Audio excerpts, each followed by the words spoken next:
Le corps médical ivoirien a un nouveau guide des médicaments. C'est un outil en vue d'aider pharmaciens et autres acteurs de la médecine à prendre les meilleures décisions thérapeutiques face aux patients. Emploi jeune, l'opération Agir pour les jeunes se poursuit dans la région du Gontougo. Ce sont plusieurs jeunes issus de différentes associations qui ont reçu des chèques. Pas facile d'oublier quand on est victime d'actes terroristes face au traumatisme. Une thérapie par l'art et la parole, ça se passe en France. On le verra dans le journal. Bonsoir à tous et merci de vous informer sur RTI 2. En images, le corps médical ivoirien se dote des nouveaux guides des médicaments. C'est un outil de promotion du médicament et de son usage. Il devrait aider pharmaciens et autres acteurs de la médecine à prendre les meilleures décisions thérapeutiques face aux patients.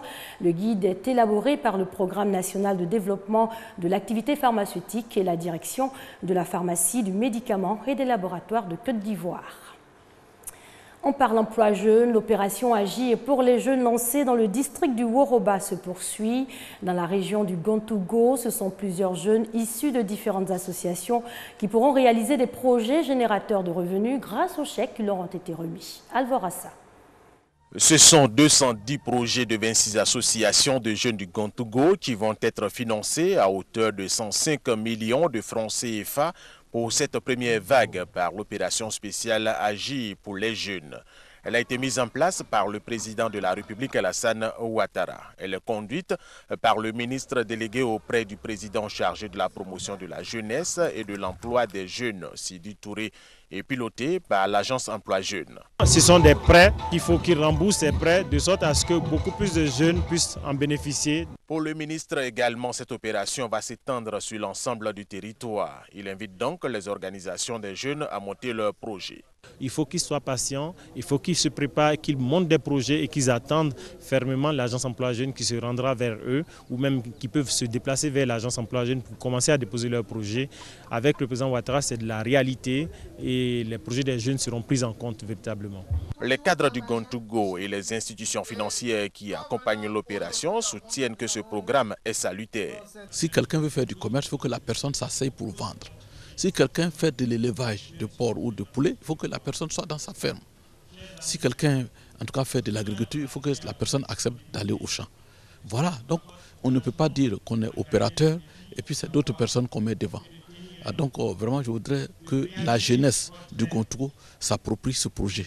Ce fonds, il faut le dire, est calqué sur le fonds des femmes et jusqu'alors les femmes en ont fait œuvre utile. Je pense que les jeunes également feront œuvre utile et feront en sorte que les projets pour lesquels ces ressources-là ont été remis puissent être menés à bien. Les bénéficiaires du Gontougo promettent que cet argent mis à leur disposition leur permettra de se réaliser. Nous voudrions dire merci au président de la République pour avoir mis ce fonds en place pour les coopératives et pour toute la jeunesse confondue. Nous allons bien l'utiliser pour que nos jeunes prêts qui restent derrière puissent en bénéficier.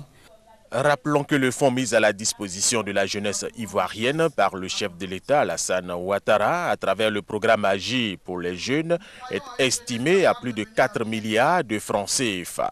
Il permettra à plusieurs milliers de jeunes de se construire et contribuer à l'émergence de la Côte d'Ivoire. Lutte contre le chômage chez les jeunes, perfectionnement chez les femmes, elles sont plusieurs à avoir participé à une formation. Il s'agit d'un atelier portant sur le métier de peintre professionnel en bâtiment. L'initiative est de l'ONG Africa Feliz et la mairie d'Agboville. Honorine Anigori. Ce sont les femmes de toutes catégories socio-professionnelles, des ménagères, des diplômés et des handicapés qui ont pu bénéficier de formations au métier de peintre professionnel en bâtiment. Les apprenantes ont, au cours des stages pratiques, mis leur savoir-faire à la disposition de plusieurs édifices publics, notamment le bureau de poste d'Agboville et le centre académie Nakwa, où elles ont bénéficié d'1 mois de pratique et de 6 mois de théorie avec évaluation. Le commissariat de la ville et les locaux de la mairie ont également bénéficié des services des femmes peintres. Pour Nicolas Ewimea, le directeur général de l'ONG espagnole, initiatrice du projet, la cérémonie de remise de diplôme est l'aboutissement d'un long processus démarré en octobre 2013 et rendu possible grâce à l'appui de la municipalité d'Agboville. Au dire du formateur, elles sont prêtes à l'emploi et n'attendent que d'être sollicitées. Toute chose que confirme Solange Chimé-Yapo, la représentante des femmes peintres. Quant au maire de la commune d'Agboville, il a expliqué que ce projet s'inscrit dans la volonté de la municipalité d'aider les femmes à acquérir une formation et partant à les rendre autonomes financièrement. On s'intéresse toujours aux femmes, mais cette fois au Nigeria, dans ce pays où l'agriculture est devenue un volet crucial pour l'économie. Les femmes représentent 80% de la main-d'œuvre des exploitations agricoles modestes et pourtant difficile pour elles d'acquérir une terre. Suzanne Godwin est agricultrice d'une petite exploitation depuis 10 ans dans la communauté de Tudun Adudgu, au centre du Nigeria. Un travail pour lequel elle s'est heurtée à de nombreux obstacles, à commencer par l'acquisition d'une terre. En tant que femme, nous ne possédons pas de terre et quand on loue, on peut se retrouver avec une parcelle plus petite que celle que l'on voudrait exploiter.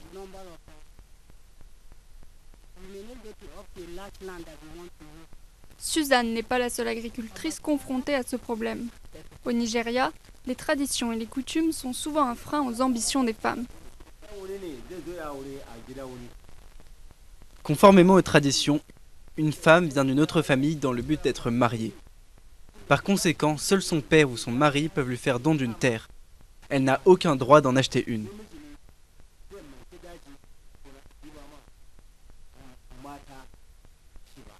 La plupart des femmes qui n'héritent pas d'une terre finissent par la louer à leur homologue masculin.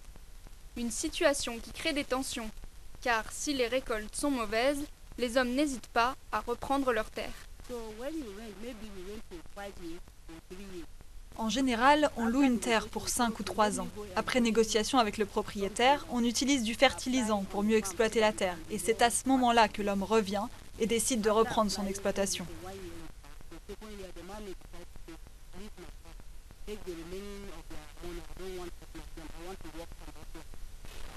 Face à la récente chute des prix du pétrole, le Nigeria, premier producteur du continent africain, a tout intérêt à diversifier son économie.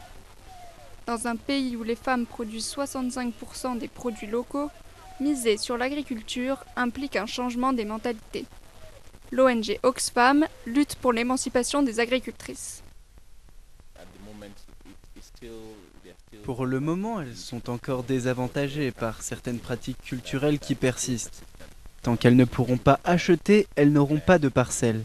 Certains obstacles majeurs ont besoin d'être levés pour que les femmes puissent posséder leurs terres. Les enjeux culturels et politiques, ainsi que les traditions doivent être reconsidérés, et la loi sur l'occupation des sols a besoin d'être révisée. Malgré les difficultés, Suzanne Godwin n'a pas l'intention d'abandonner. Je vais continuer à lutter en espérant qu'un jour les choses changeront. Désormais première puissance économique d'Afrique, le Nigeria pourrait devenir l'un des acteurs majeurs de la production agricole africaine, à condition que les femmes puissent y trouver leur place. Le Nigeria qui doit faire face aux attaques de la secte islamiste Boko Haram. À ce propos, le président nigérian Muhammadu Buhari et le président camerounais Paul Biya ont décidé d'unir leurs forces pour la mise en place de la force régionale pour lutter contre Boko Haram, la secte qui continue de semer la terreur. 10 personnes ont été égorgées lundi dernier. Boko Haram continue de semer la terreur au Nigeria. Les islamistes ont égorgé lundi 10 pêcheurs dans des villages sur les rives du lac Tchad. Ces villages au nord-est du pays avaient été désertés en janvier après une attaque meurtrière de Boko Haram. Mais depuis un mois, les habitants ont commencé à revenir sur place. Pas facile d'oublier quand on est victime directe ou indirecte d'actes terroristes. Les adolescents sont souvent pris en otage, témoins de l'exécution d'un de leurs parents. Face au traumatisme, une vingtaine d'entre eux suivent une thérapie par l'art et la parole, un séjour thérapeutique en banlieue parisienne. Travailler la glaise, se couvrir le visage pour mieux voir au fond de soi-même, parler de ses blessures avec les autres. Ces jeunes filles, toutes victimes directes ou indirectes d'un acte terroriste, suivent un atelier du projet Papillon en banlieue parisienne. Une vingtaine d'ados venus de 8 pays du monde, comme l'Algérie ou la Russie, passent ainsi une dizaine de jours ensemble, entourés de psychologues et thérapeutes. J'ai appris à vivre avec ça et à l'accepter. Ouais, et en plus de savoir que moi je ne suis pas la seule, qu'il y a vraiment beaucoup de gens qui ont aussi vécu ça, et en plus qu'il y a beaucoup de gens qui ont besoin de l'aide. Ouais. Oui, parce que derrière le terrorisme, il y a des victimes. Groupe de parole le matin, atelier théâtre l'après-midi. Ces jeunes sont ici pour la 2e année consécutive, loin de leur pays, loin du contexte qui a traumatisé leur vie. Encore et toujours, il importe pour eux de partager leur vécu. Nous parlons beaucoup en groupe chaque jour pendant 2 heures et ça aide vraiment. Je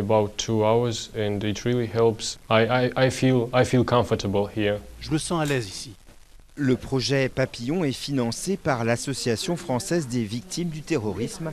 Il renvoie à l'idée d'un être en apparence fragile, en pleine métamorphose.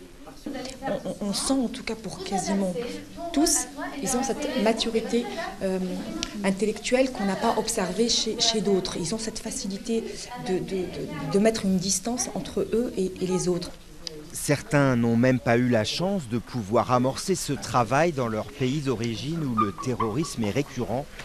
Or, il importe de ne pas refouler sa souffrance et d'apprendre à tourner la page. C'est ça le point en commun. Et le fait de laisser passer, de couper cet attachement avec le passé, avec ses souvenirs et tout cela. Parce que moi, je dis toujours, c'est notre cerveau, on peut le remplir par des images positives. Ils se retrouveront tous l'été prochain pour un dernier stage qui sera axé sur leur avenir personnel. Concernant le terrorisme et précisément la lutte contre le terrorisme, après le Cameroun et le Tchad, le Niger interdit à son tour le port du voile intégral dans la région de Difa, au Niger où les dates des élections sont connues. Le premier tour de la présidentielle couplé aux législatives aura lieu le 21 février 2016. Les élections locales, elles, sont prévues le 9 mai. Un concert pour célébrer l'anniversaire de la loi américaine en faveur des personnes handicapées. L'ambassade des États-Unis en Côte d'Ivoire tenait ainsi à réaffirmer son engagement pour la défense des droits des plus vulnérables. Guillaume Zéré et Herman Yamien. La compagnie 4216, puis Tonton Zéla, 2 prestations orchestrées par des artistes handicapés, paraplégiques et malvoyants pour les uns, non-voyants et handicapés psychomoteurs pour les autres. C'est ainsi que l'ambassade des États-Unis à Abidjan commémore la loi en faveur des handicapés aux États-Unis d'Amérique, 25 ans après sa promulgation. L'organisation de ce mini-concert, ici même dans l'enceinte de cette représentation diplomatique, est le témoignage du soutien des autorités américaines aux handicapés ivoiriens.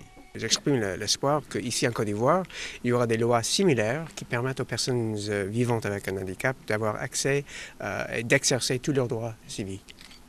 Public visiblement heureux devant Kamanoué de la compagnie 4216 et qui ne tient plus sur son siège quand arrive Tonton Zéla.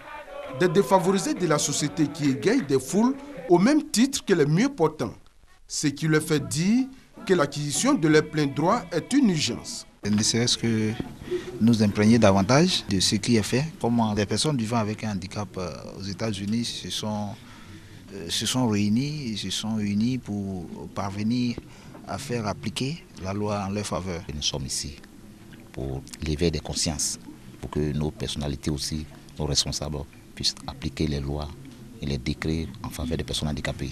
Le ADA, le American with Disability Act, ou loi relative aux Américains handicapés, est une loi qui affirme des droits civiques et interdit toute discrimination dans tous les domaines de la vie publique à l'encontre des personnes handicapées. Elle a été adoptée par le Congrès américain et promulguée le 26 juillet 1990 par George Bush père.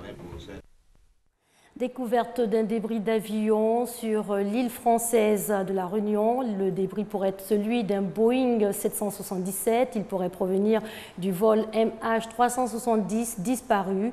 L'appareil de la Malaysia Airlines avait disparu le 8 mars 2014 avec à son bord 239 personnes.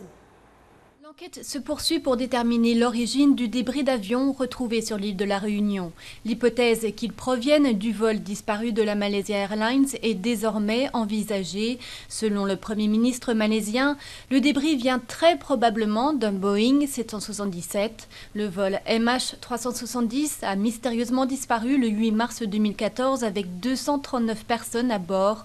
Le débris va être envoyé à Toulouse pour être examiné par le bureau enquête accident. Et pour être complet sur le sujet, un morceau de valise vient d'être également retrouvé sur le site du débris d'avion. C'est la fin de ce journal. Merci à vous de l'avoir suivi. Excellente soirée sur les antennes de l'RTI, la marque du service public.